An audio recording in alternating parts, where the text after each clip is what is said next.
Y a los jueces los nombra los tribunales de distrito. Entonces, los jueces no tienen superiores, no tienen jefes, tienen superiores jerárquicos como para revisar su sentencia, o sea, como un superior jerárquico, pero más no jefe. ¿Sí me explico? Es decir, un juez de mayor rango no le puede decir a otro de menor rango, tienes que hacer esto. No. Usted haga lo que usted estime conveniente, que si yo no estoy de acuerdo con eso, yo te revoco la providencia. ¿Me explico? Pero bueno, continuemos entonces. Ya hablamos de, o sea, así grosso modo, ahora yo les voy a citar unas normas para que profundicemos. Bueno, de igual manera está la jurisdicción constitucional. Está la jurisdicción constitucional integrada o compuesta, mejor dicho, por la Corte Constitucional, que es la encargada de salvaguardar y mantener intacto la Constitución. Ahora,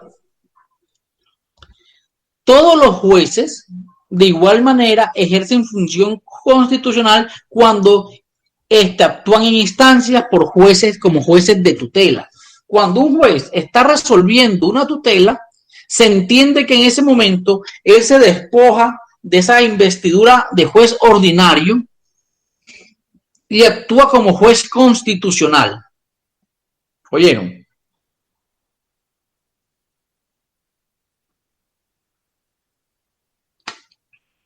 Entonces, ¿cómo así, profe? O sea, específicamente o más claro, ¿cómo? O sea, que se despoja de eso y actúa como un juez constitucional. O sea, actúa como un juez constitucional porque aplica la normativa de la Constitución.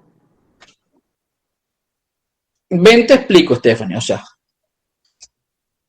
cuando un juez municipal, civil de circuito o un magistrado de tribunal o un magistrado de una alta corte, llámese Consejo de Estado o Corte Suprema de Justicia, está fallando una tutela, en ese momento él es juez constitucional. ¿Me explico? Por lo que está haciendo. Es decir, en ese momento él se despoja de los principios ordinarios que normalmente lo gobiernan y debe ser más garantista, procurar que su interpretación sea en desarrollo de los principios y derechos fundamentales de las personas. O sea, profesor, que no existe como... O sea, que no existe. O sea, no existen otros jueces. ¿Cómo? Te escucho entrecortado, Janis. Un momento, ya.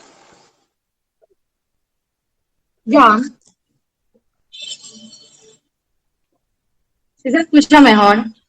No te escucho. Sí. Ahora sí, dime, Jani. Bueno, mi pregunta es, o sea, profesor, ¿no existe una asignación como tal de un juez constitucional, sino que todos los jueces en cierto punto o en cierto momento de su ejercicio se convertirán en ellos, según, pues, lo que sea en la revisión, ¿no? Cuando están fallando una tutela, o una acción popular o una acción de grupo, es decir, cuando un juez, o sea, no hay jueces constitucionales propiamente dicho, o sea, no hay jueces constitucionales propiamente dicho, sino que todos los jueces, cuando conocen de acciones constitucionales, en ese momento y para ese proceso son jueces constitucionales. Exacto, gracias, profesor, eso es lo que quería saber. Listo, Jani, que Jani es muy inteligente, ¿oyeron? No lo parece, pero lo es. ¿Cierto, Jani? ¿Cómo que no lo parezco, profe? Bueno. Me está insultando y no me estoy dando cuenta. No, la estoy defendiendo. Estoy diciendo que usted es inteligente. Estoy diciendo que usted es inteligente. Okay. Bueno, muchachos. Listo.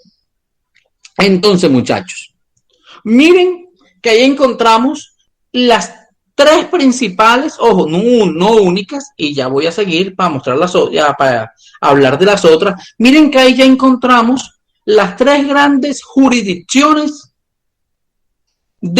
con que conforman la jurisdicción en términos generales. Encontramos la jurisdicción ordinaria, que está en cabeza de la Corte Suprema de Justicia, la jurisdicción de lo contencioso administrativo, que la encontramos en el Consejo de Estado, y está la jurisdicción constitucional, en cabeza de la Corte Constitucional, y que cuando los jueces de instancias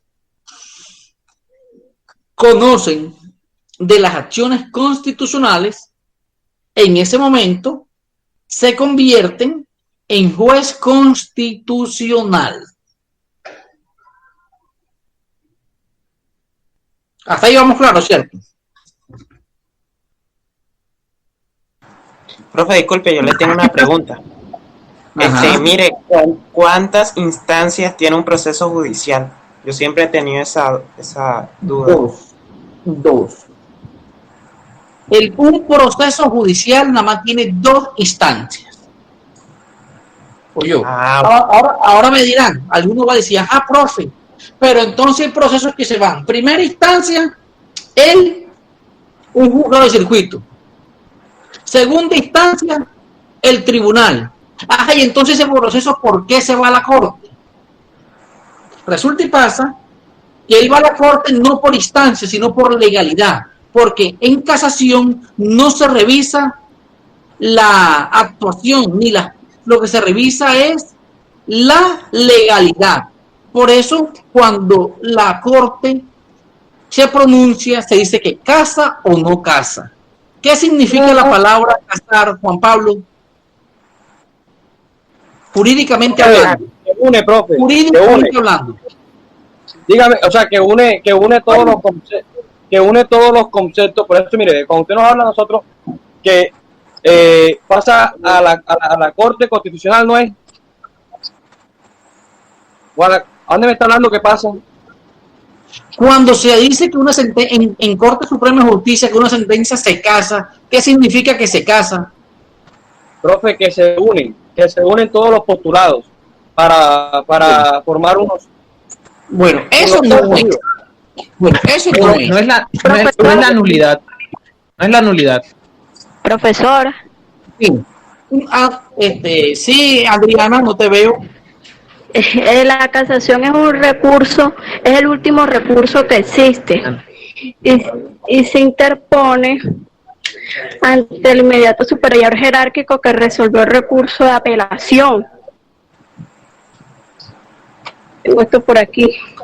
Oiga, profe, yo le voy a decir una cosa que yo sí quiero que usted me diga qué es eso, porque hace aproximadamente una noche, anoche como a la 1 de la mañana que estaba leyendo ahí una cosa de principio, y la palabra casa entre paréntesis me dijeron que era unir, o sea, unifica, unir todo, o sea, entonces quiero que me aclare eso, porque sí me preocupa. Unir, Juan Pablo, casar, jurídicamente hablando significa anular. Anulación, anulatio. Profesor. La casación busca romper la decisión de una sentencia. Ya vamos por parte, porque lo que pasa es que es esto, miren, por ejemplo, la Corte puede obrar como tribunal de instancia cuando el proceso nace en un tribunal y la segunda instancia es la Corte, allí obra como tribunal de instancia, como si me explico. Esa es una forma. Ahora, que Juan Pablo me hace unas preguntas que no nos llegan, pero por eso son buenas las preguntas. Lo que pasa es que me están adelantando al tema de casación. O sea, nos estamos saliendo de jurisdicción y nos estamos saliendo de jurisdicción, aunque esto hace parte de esto, porque es que lo vamos a terminar desarrollando. Lo que pasa es que no hemos terminado de desarrollar jurisdicción, pero venga, les explico un momentico. Cuando la Corte casa una providencia, es decir, una sentencia, cuando la Corte casa una sentencia, se llama que la Corte anuló esa sentencia. Anula eso y deja vivito lo anterior, ya sea lo del juez o lo del tribunal. Me explico. Cuando la Corte casa, pues sale casa o no casa. O sea, la Corte Suprema de Justicia, ¿casa o no casa? Si casa, significa que anula el fallo que fue objeto del recurso extraordinario de casación, el cual lo van a encontrar consignado en el artículo 333 del Código General del Proceso. Allí van a encontrar el recurso de casación. De ahí para adelante. ¿Oyeron? Profesor, a mí me gustaría aportar algo. A ver, Jani, te escuchamos.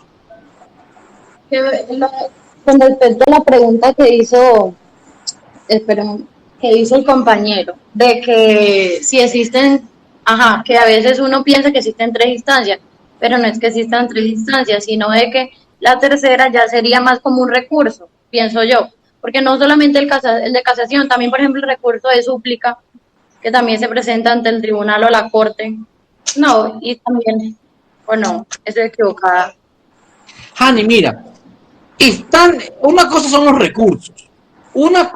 recursos ordinarios y extraordinarios. ¿Sí me explico? Y otra cuestión son las instancias. Los recursos, en su momento también vamos a ver los recursos, pero también ya me van a sacar me están llevando de jurisdicción para casación y ahora para recursos, o sea, y entonces vamos con calmita. Pero ven, te digo lo siguiente, hay recursos ordinarios y extraordinarios. En su momento los vamos a ver todos, pero no nos podemos adelantar. Digamos que grosso modo los recursos ordinarios son 2, bueno, 3, reposición, apelación y el de queja, por decirlo así. Pero no me quiero meter con cada uno, porque si me meto con eso, me doy toda una clase en eso y no agotamos el término, y después cuando vayamos a dar los recursos, hemos adelantado mucho y lo que teníamos que ver no lo dimos. Profe, menciona los 3 recursos ordinarios, apelación, ¿cuál es el otro? Te disculpe. Reposición, que procede contra todo. Apelación, que solamente procede contra los enlistados en el 321. Y la queja, que es cuando uno presenta apelación y no le quieren conceder recurso de apelación teniendo derecho a ello, entonces uno presenta recurso de queja para que proceda la apelación. Profesor, ¿y el de súplica? Profe, yo no noté eso porque usted dijo que lo íbamos a ver más adelante. No, es que eso lo vamos a ver más adelante. No se me desespere, muchachos, no se me desespere. ¿Qué artículo nombró usted ahorita del Código General del Proceso? El de apelación, el 321, ahí dice cuáles son los autos apelables. Ok, profe. Porque apelables de sentencia solamente son las de primera instancia. Bueno, volviendo otra vez aquí entonces,